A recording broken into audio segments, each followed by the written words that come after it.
आज अस्पतालों में जाकर के देखना तो शाकाहारी पेशेंट कम मिलते हैं, मांसाहारी पेशेंट ज्यादा मिला करते हैं। कैंसर की शिकायत है, टीबी की शिकायत है, ध्यान रखना बीपी की शिकायत है, ये मांसाहारी लोगों को ज्यादा हुआ करती है। ध्यान रखिए, जो मांस भक्षण करते हैं उनसे अस्पताल भरे पड़े हैं। ध्यान रखना।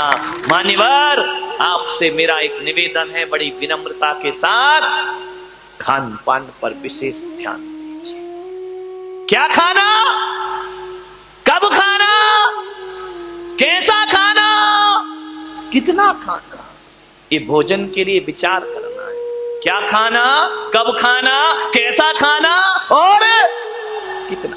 पशु को डालते जाओ डालते जाओ डालते जाओ, वो मना ही नहीं करता है, खाते जाता है खाते जाता है। पशु के पास तो इतना भी विवेक नहीं है, उसे प्यास लगती है तो नाली का पानी पी लिया करता है, उसे प्यास लगती है गटर का पानी पी लिया करता है। लेकिन मनुष्य को प्यास लगती है, प्यासा मर जाएगा लेकिन नाली और गटर का पानी पीने को तैयार नहीं हो। मनुष्य विवेकवान है, मनुष्य ज्ञानी है, जानवर अज्ञानी है, वो कुछ भी खा सकता है। आदमी के साथ ऐसा नहीं है। क्या खाना और क्या नहीं खाना, ये विवेक जागृत करो। प्रकृति ने तुम्हें शाकाहारी बनाकर भेजा है, मांसाहारी नहीं बनाया है। प्रकृति का नियम है, जो जैसा होता है उसे वैसा बना के भेजते हैं। जो मांसाहारी होते हैं उनके आगे के 4 दांत बड़े नुकीले हुआ करते हैं। अपने देखना, देखो घर जाके कैसे हैं दांत, शाकाहारियों जैसे हैं या मांसाहारियों जैसे हैं। मांसाहारी प्राणी जब पानी पीता है तो जीभ से चाट के पीता है, और शाकाहारी होता है वह चाट कर पानी नहीं पीता है, वह तो घूंट घूंट पानी पिया करता है। गाय पानी नहीं चाटती है, बकरी पानी नहीं चाटती है, हाथी पानी नहीं चाटता है, शेर चाट के पीता है, बिल्ली चाट के पीती है, कुत्ता चाट के पीता है। ये अंतर है एक शाकाहारी और मांसाहारी में। आप कैसे पानी पीते हैं बताइए, कैसे पीते हैं पानी? जीभ से चाट के या घूंट घूंट पिया करते हैं?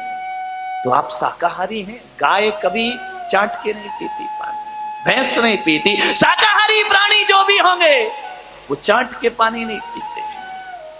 मांसाहारियों के नाखून की बनावट अलग होती है, वह नुकीले होते हैं और घूम जाया करते। आपके नाखून तो ऐसे नहीं है ना, तो भगवान ने आपको मांसाहारी बनाया है या शाकाहारी बनाया है? जरा ईश्वर से जाके पूछना। मांसाहारी प्राणियों की आंखें रात के अंधेरे में लाल चमका करती हैं, शाकाहारी की नहीं चमका करती हैं। आपकी आंख अंधेरे में चमकती है या नहीं चमकती है? विचार करिए।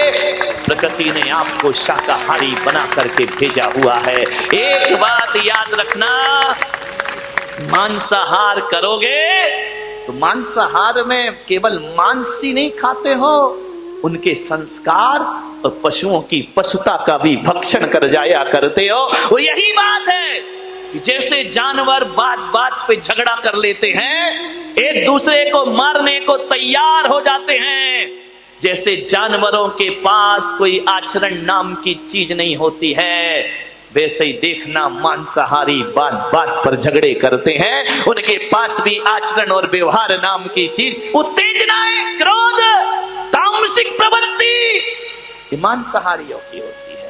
शाकाहारी कौम शांत रहा करती है, विचारों में तामसिकता पैदा करता है मांसाहार। एक बात याद रखना, शाकाहारी पशु स्नान ना करे तो भी दुर्गंध नहीं आती, लेकिन मांसाहारियों के शरीर से दुर्गंध आया करती है, बदबू आया करती है। विचार करिए, गाय में बदबू नहीं आती है कभी, शेर में दुर्गंध आती है। एक क्रूर प्राणी, सौम्य बने। कभी देखना, शेर का मुंह देखकर किसी के अंदर करुणा नहीं आती है, लेकिन गौ माता को देख लो तो करुणा छलक छलक पड़ जाया करती है। गाय के चेहरे पर बड़ा भोलापन हुआ करता है, गाय के चेहरे पर ऐसा वात्सल्य टपका करता है, शेर पर नहीं टपकता।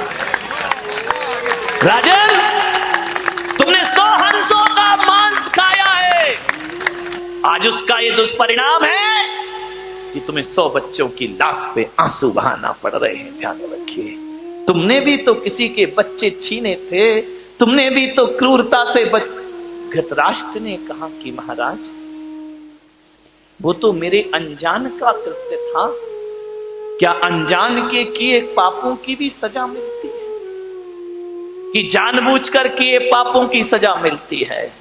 आदमी यही सोचता है कि जो पाप जानबूझ के किए जाते हैं उनका फल ज्यादा मिलता है।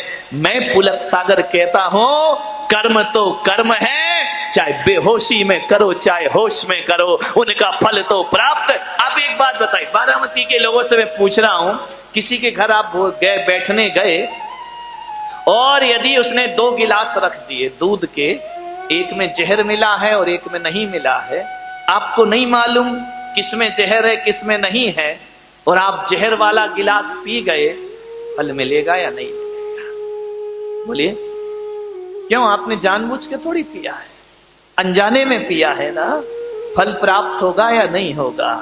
ध्यान रखना, कर्म किसी को नहीं छोड़ा करते हैं। आप यदि अनजाने में इस प्लग में उंगली डाल दो, झटका लगेगा या नहीं लगेगा? नहीं, करंट को बोलना भाई वो तो अनजाने में हुआ, तू करंट क्यों लग रहा है मुझे? ध्यान रखिए, जानबूझ कर करो या अनजाने में, सजा तो प्राप्त जरूर। और एक बात याद रखना, जीवन में 90% पाप अनजाने में हुआ करते हैं मेरे भाई, जानबूझ के कोई पाप नहीं किया। 10% पाप जानबूझ के होते हैं, 90% पाप अनजाने में होते हैं। तो आप इस गफलत में ना रहें कि अनजान में किए गए पापों की सजा नहीं मिलती है। यदि अनजान में कांटे पर पांव रख दो तो वो भी चुभता है मेरे भाई, और अनजाने में कोई अंगार हाथ में रख दे तो वो भी जलाने का काम किया करता है। अज्ञान में भी यदि पाप किए हैं, फल जरूर प्राप्त होगा। धृतराष्ट्र की आंखों से आंसू आने लगे, बोले, हे माधव, ये तो बताओ कि मैं अंधा क्यों हो गया? राजघराने में पैदा हुआ, मेरी आंखों में रोशनी क्यों नहीं है? मैं इस वंश में, इस कुरु वंश में ऐसा राजा क्यों बना कि सिर पर ताज भी था लेकिन मैं देख नहीं सकता था? कृष्ण ने कहा, इसके भी जिम्मेदार तुम ही हो, क्योंकि जब वो रसोइया मांस खिलाते रहा तो तुम अंधे बनकर के खाते रहे। तुमने ये भी नहीं पूछा कि ये क्या है, क्या बना रहा है। तुम रंग और स्वाद में डूब गए थे। आंखें होने के बाद भी तुमने आंखों से देखा नहीं। तो कर्म ने कहा कि जब आंखें होकर भी उपयोग नहीं करता है तो अगले जन्म में से अंधे की पर्याय में पैदा। ध्यान रखिए, समझिए कर्म प्रकृतियों। आंख होते हुए भी आप नजरअंदाज कर रहे हैं तो आपको ये आंखें दोबारा मिलने वाली। इसलिए धृतराष्ट्र तुम अंधे हुए। बोली, द्रौपदी की तो आंखें हैं कि पट्टी बांध कर क्यों बैठी है? बोली, इसलिए इसका भी कर्म है।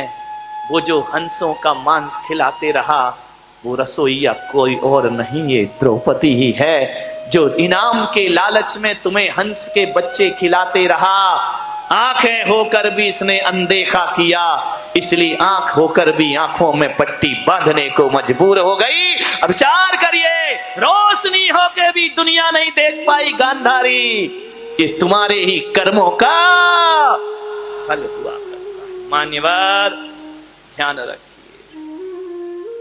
नारायण कृष्ण ने कहा कि राजन, महाराज धृतराष्ट्र, ये बात 100 जन्मों की नहीं है। धृतराष्ट्र ने कहा कि मैंने 100 जन्म देख लिए, कुछ नजर नहीं आता। मैंने ऐसा कौन सा पाप कर लिया था तो मुझे 100 पुत्रों पे रोना पड़ रहा है। नारायण कृष्ण ने कहा, बात 100 जन्मों की नहीं है, बात तो 100 जन्म से पहले की।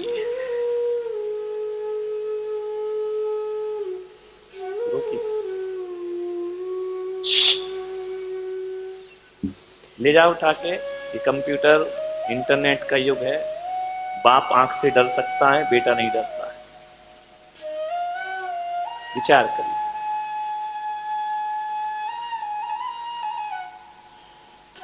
कृष्ण ने कहा कि आज से 100 जन्म पहले तुम बहुत बड़े सम्राट थे। धृतराष्ट्र ने कहा कि मैं सम्राट था, बड़े बड़े संवेदनशील थे, बड़े दयालु थे,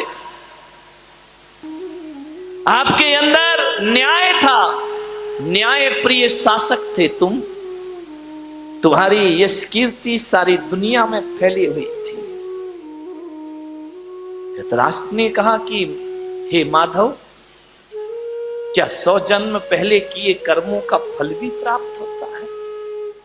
तो कृष्ण ने कहा कि कुछ कर्म ऐसे होते हैं जिनका फल तुरंत मिलता है, कुछ कर्म ऐसे होते हैं जिनका फल साल भर बाद मिलता है, कुछ कर्म ऐसे होते हैं जिनका फल 20 साल बाद मिलता है, कुछ कर्म ऐसे होते हैं आदमी के जिसका फल बुढ़ापे में मिला करता है, और कुछ कर्म ऐसे होते हैं जिनका फल अगले जन्म में मिलता है, और कुछ कर्म ऐसे होते हैं जिनका फल जन्म जन्मों के बाद प्राप्त हुआ। हजारों वर्षों के बाद भी कर्म अपना फल दे सकता है।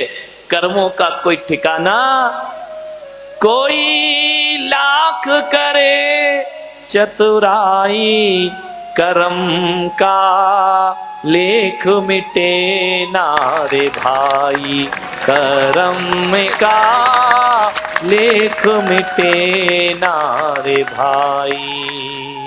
इस दुनिया में कर्म के आगे चले ना किसी का जो, इस दुनिया में कर्म के आगे चले ना किसी का जो, कागज हो तो हर कोई बाँचे, कर्म न बाँचे को। एक दिन इसी किस्मत के कारण बन को गए थे रघुराई रे, कर्म का लेख मिटे ना रे भाई। कोई लाख करे चतुराई, कर्म का लेख मिटे ना रे भाई। ओ काहे मनवा धीरज खोता, काहे तू नाहक रोए। अपना सोचा कभी नहीं होता, कर्म करे